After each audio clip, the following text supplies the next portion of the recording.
रखा और इसमें समय समय पर घी डालते रहे। वो कभी भी ये दोनों एक ना हो जाएं, इसके लिए पूरी ताकत लगाकर अपने एजेंटों को उन्होंने भारत की बहुत सारी संस्थाओं में घुसा के बिठा दिया कि ये समाज एक ना हो जाए।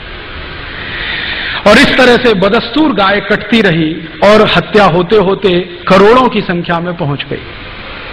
जब अंग्रेज गए 15 अगस्त 1947 को, तो भारत के महात्मा गांधी जैसे कुछ क्रांतिवीर जो जीवित थे, उन्होंने ये प्रश्न उठाया कि हाँ, और कहा कि अब अंग्रेज गए हैं, जल्दी से गोहत्या बंद होनी चाहिए।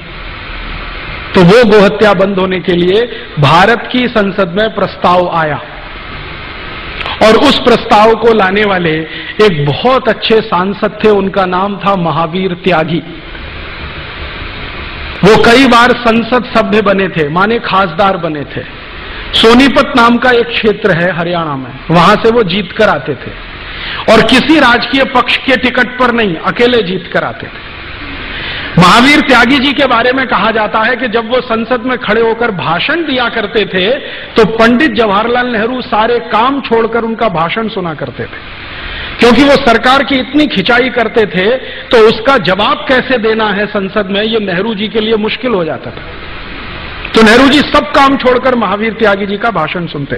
महावीर त्यागी जी ने सबसे पहले याद दिलाया कि देखो, अंग्रेज अब चले गए, हमारी सरकार आ गई, अब गो हत्या बंद करने के लिए कानून बनाओ। तो संसद में प्रस्ताव आया, उस पर बहस हुई। महावीर त्यागी जी ने एक बहुत बड़ा काम किया कि अंग्रेजों की ये जो राजनीति थी हिंदू मुसलमानों को बांटने की, गाय के प्रश्न पर, उसके सारे डॉक्यूमेंट्स पार्लियामेंट में उन्होंने डिस्ट्रीब्यूट किए कि देखो असलियत ये है, कोई मुसलमान गाय का मांस ज्यादा नहीं खाता और कोई मुसलमान गाय को कटवाना भी पसंद नहीं करता। ये तो अंग्रेजों की चाल है हमको आपस में लड़ाने की और बर्बाद करने की। तो ये चाल को समझकर मुस्लिम खासदारों ने भी समर्थन किया कि हाँ, गोरक्षा होनी चाहिए। विधेयक आने का समय आया। विधेयक के समय पर आप जानते हैं संसद का नियम यह है कि बहस जब पूरी हो जाती है तो वोट लिया जाता है, कौन किसके समर्थन में है। तो इस पर वोट का समय आया। वोट के समय में एक दिन पहले यह तय हो गया था कि भारत की संसद के मैक्सिमम एमपीज, सबसे ज्यादा खासदार गोरक्षा के समर्थन में हैं और मुश्किल से कुछ एमपीज जिनकी संख्या 10 भी नहीं थी, वो गोरक्षा के विरोध में हैं। तो 10 एक तरफ हैं, बाकी एक तरफ है, तो इसका माने प्रस्ताव पारित होना है। अगले दिन जिस दिन ये वोट के लिए आया तो पंडित नेहरू ने कहा कि मुझे कुछ कहना वोट से पहले। क्या कहना है जी? पूरे संसद की निगाहें नेहरू जी की तरफ।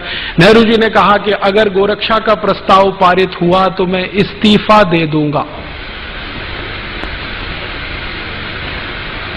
ये बात मुझे इसलिए कहनी पड़ी कि मेरे दोस्त संदीप ने नेहरू जी का कोट किया है। कई बार हमें धोखा हो जाता है, चेहरा कुछ होता है, असलियत कुछ होती है। हमारे देश में अभी थोड़े दिन पहले से एक बहुत बड़ा मामला आया है सामने, बहुत गंभीर मामला है। वो अगर राजनीतिक लोग उसको थोड़ा बाजू में रख दें तो भी देश के लिए बहुत गंभीर मामला है। गंभीर मामला ये है कि रूस की खुफिया एजेंसी केजीबी के एक बहुत बड़े ऑफिसर ने एक दस्तावेज आधारित किताब लिखी है जिसमें उसने नाम लेके कोट किया है कि भारत के कौन कौन प्रधानमंत्री, कौन कौन मंत्री रूस से पैसा लेते रहे और रूस के समर्थन में इस देश में कानून बनाते रहे। उस किताब में मित्रोखिन नाम का वो ऑफिसर है, उसने लिखा है कि भारत में प्रधानमंत्रियों का मुखौटा कुछ होता है, कार्य कुछ होता है। ये बात आपको समझ में आए इसलिए मैंने सुना है कि नेहरू जी आजादी के पहले भाषण दे रहे हैं कि कत्ल खानों के सामने से गुजरता हूं तो मुझे घिन आती है, 1 मिनट में खड़ा नहीं रह सकता, चील कौए मंडराते हैं, मेरी आत्मा मुझे कचोटती है। प्रधानमंत्री बनने के बाद जब गोरक्षा का प्रस्ताव आता है तो वही नेहरू जी कहते हैं कि प्रस्ताव पारित हुआ तो मैं इस्तीफा दे दूंगा। क्यों? कारण क्या है? इस पे खोज होनी चाहिए कि आजादी के पहले एक कहा और आजादी मिलते प्रधानमंत्री बनते इस्तीफा देने लगे। अब उस जमाने में होता क्या था, नेहरू जी की धमकी के इस्तीफा दे दूंगा तो पूरी पार्लियामेंट हिल गई महावीर त्यागी को छोड़कर, क्योंकि उनके ऊपर इसका कोई असर नहीं था, क्योंकि वो कांग्रेस के टिकट पर कभी चुन के नहीं आते थे।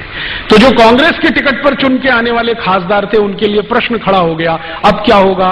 नेहरू जी इस्तीफा दे देंगे, सरकार चली जाएगी, पता नहीं दोबारा जीत के आएंगे कि नहीं आएंगे, मंत्रिमंडल में स्थान मिलेगा कि नहीं मिलेगा। ये होता है ना, आज भी होती है ना तकलीफ। अभी थोड़े दिन पहले एनडीए सरकार चलती थी, श्री अटल बिहारी वाजपेयी ने कहा इस्तीफा दे दूंगा। देखा आपने कैसा तमाशा हुआ। एक दिन ऐसा हुआ, श्रीमती सोनिया गांधी ने कहा मैं प्रधानमंत्री नहीं बनूंगी। आपने देखा कैसा तमाशा हुआ दिल्ली में। ऐसे ऐसे खासदार, बंदूक तमंचा, मैं अभी आत्महत्या कर लूंगा क्योंकि सोनिया गांधी हमारी वो प्रधानमंत्री नहीं बन रही है। थोड़े दिन के बाद क्या हुआ? वो वहां चले गए, वो वहां चले गए। किसी ने आत्महत्या किया क्या? सोनिया गांधी प्रधानमंत्री नहीं बनी, फिर भी किसी ने आत्महत्या किया क्या? राजनीति में चेहरे कुछ होते हैं, मुखौटे कुछ होते हैं। इतने सारे उदाहरण मैं आपको दे रहा हूं एक ही बात समझाने के लिए, मुखौटे कुछ होते हैं, चेहरे कुछ होते हैं।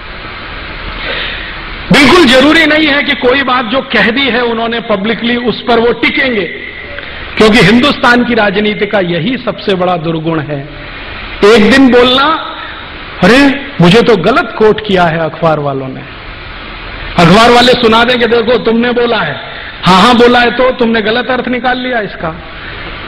अब कितने अर्थ होते हैं किसी शब्द के, ये पॉलिटिशियन से आप पूछिए। ये जो बीमारी है ना भारत में, नेहरू जी के समय से है, आज की नहीं है। मैं आपको ये समझाना चाहता हूं। और चूंकि ये बीमारी उस जमाने से है, इसलिए गोरक्षा का कानून आज तक बना नहीं इस देश में। जब जब संसद में कोशिश हुई, कुछ ना कुछ अड़ंगा इसी तरह का। एक और उदाहरण देता हूं। 1966 में, आप में से कुछ लोग होंगे, मैं तो तब पैदा भी नहीं हुआ था जिस समय की यह घटना है। भारत के लाखों संतों ने एक बहुत बड़ा जुलूस निकाला दिल्ली में, गाय रक्षा होनी चाहिए, कानून बनना चाहिए। गांधी जी तो तब थे नहीं, विनोबा जी थे, गांधी जी के शिष्य थे। उनका आशीर्वाद लेके बहुत बड़े बड़े साधु संत इकट्ठे हुए। स्वामी करपात्री जी महाराज, जो शंकराचार्य के स्थिति वाले संत हैं, वो उन्होंने लीडरशिप लिया, गो रक्षा होनी ही चाहिए।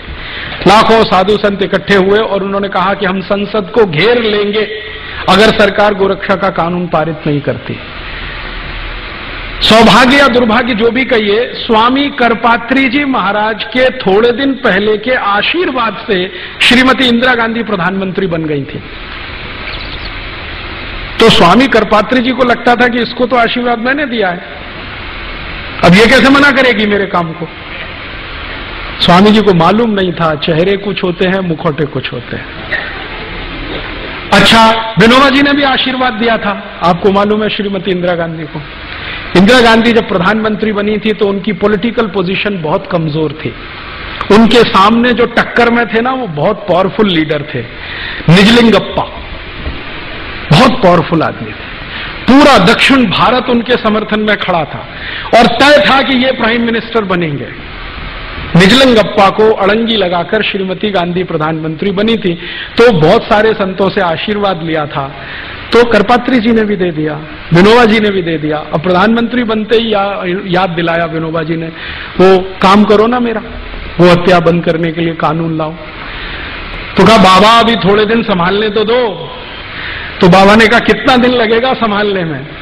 तो दिन बीतते गए और करपात्री जी महाराज का धैर्य चुक गया, तो उन्होंने एक बहुत बड़ा जुलूस निकाल दिया, सरकार को घेरना है, संसद को कॉर्डन कर देना है, कोई अंदर जाएगा नहीं, कोई बाहर आएगा नहीं जब तक गोहत्या बंद नहीं होती। आप जानते हैं क्या हुआ? जिन करपात्री जी महाराज के आशीर्वाद से श्रीमती गांधी प्रधानमंत्री बनी थी, उन्हीं के ऊपर श्रीमती गांधी ने गोली चलवाई और एक नहीं सैकड़ों साधु उसमें मर गए। लेकिन गो हत्या नहीं रुकी, वो वैसे ही चली। उसके बाद स्वामी करपात्री जी ने, उनके शिष्य बताते हैं, मैंने कभी उनसे सीधे बात नहीं की, स्वामी करपात्री जी ने श्राप दे दिया और वो ये कहते हैं कि उसी श्राप का दुष्परिणाम है कि जिस तरह से श्रीमती गांधी ने गोलियां चलवाकर मरवाया था गोरक्षा भक्तों को, उसी तरह से श्रीमती गांधी मारी गई।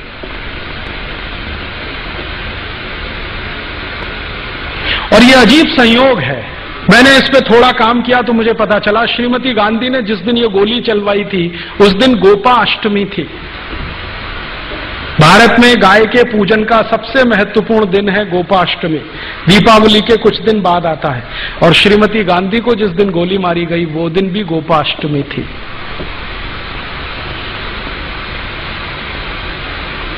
ये सब हुआ लेकिन गो हत्या नहीं रुकी।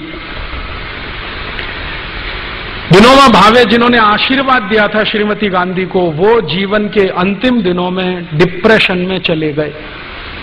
इतने डिप्रेशन में चले गए कि उन्होंने आत्महत्या कर ली, खाना पीना छोड़ दिया, जैन संतों की भाषा में कहूं तो संथारा ले लिया, और कॉन्स्टिट्यूशन की भाषा में कहूं तो आत्महत्या कर ली।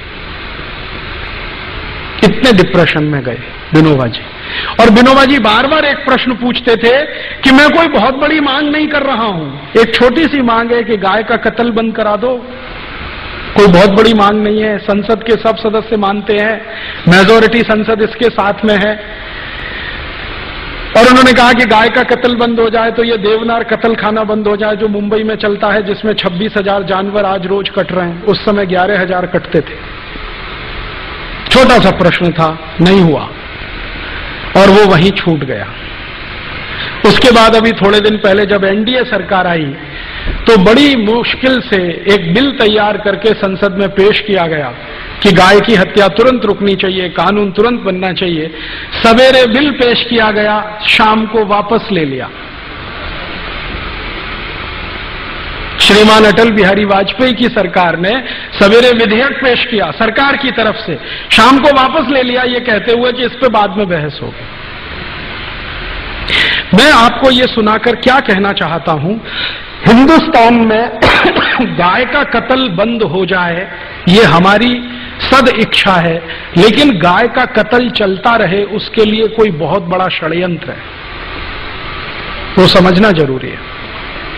हमारी तो सद इच्छा है कि गाय का कत्ल नहीं होना चाहिए, लेकिन कोई बहुत बड़ा षड्यंत्र है इस देश में जो गाय के कत्ल को लगातार चालू रखना चाहता है।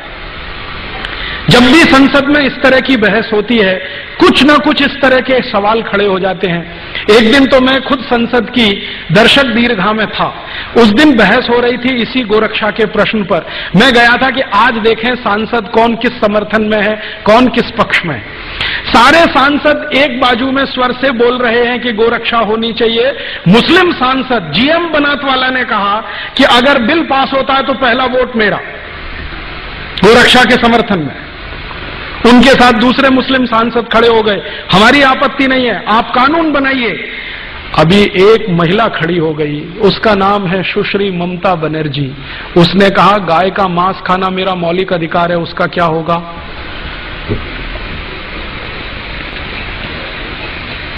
गाय का मांस खाना मेरा मौलिक अधिकार है, उसका क्या होगा? और ममता बनर्जी ने सुप्रीम कोर्ट के एक डिसीजन को कोट करके बोलना शुरू किया कि कोई कसाई गाय का कत्ल करता है ये उसका मौलिक अधिकार है, उसका क्या होगा? ये सुप्रीम कोर्ट का जजमेंट है। तो मामला कहां बिल्कुल होते होते फिर फिसल गया। इसी तरह से एक बार और हुआ, हमारी संसद में सब तय हो गया कि गोरक्षा का बिल पास ही हो जाना चाहिए, सब हो जाना चाहिए। एक महामहिम भारत देश में राष्ट्रपति पद का चुनाव लड़े हुए एक व्यक्ति जीजी सोयल खड़े हो गए कि मैं गाय का मांस खाता हूं, मेरा क्या होगा? तो मैंने उनको एक खत लिखा था जिसका जवाब उन्होंने नहीं दिया। मैंने कहा आप गाय का मांस खाते रहिए अपने घर में काट के, ये कत्ल खाने तो बंद होने दीजिए। आपको गाय का मांस खाना है, आप अपने घर में कत्ल करिए, काटिए उसे, खाइए। आप में हिम्मत है तो अपने घर में गाय को काटिए, खाइए। आपकी बीवी बच्चे भी आपको देखें उसको काटते हुए, खाते हुए, पड़ोसी भी देखें आपको काटते हुए, काटते हुए, और अगली बार आप राष्ट्रपति पद का चुनाव लड़ें तो सबको पता तो चले कि ऐसा व्यक्ति इस देश में राष्ट्रपति बनना चाहता है। जवाब नहीं दिया उसके बाद, क्योंकि इस तर्क में क्या बुराई है? आपको गाय का मांस खाना है, ठीक है, खाइए ना, घर में काटिए खाइए। ये कत्ल खाने क्यों चाहिए आपको? ये तो आपके मांस की सप्लाई नहीं करते, ये तो एक्सपोर्ट करते हैं सबका सब। आप खाना है तो घर में काट के खाइए। उसके बाद बंद हो जाती है सारी बहस। पिछले आजादी के 58-59 सालों में संसद में 4 बार गंभीरता से गोरक्षा पर बहस हुई है, प्रस्ताव पारित होने तक आया है, वोट करने तक नौबत आई है, लेकिन किसी न किसी कारण से वो अटकता गया है।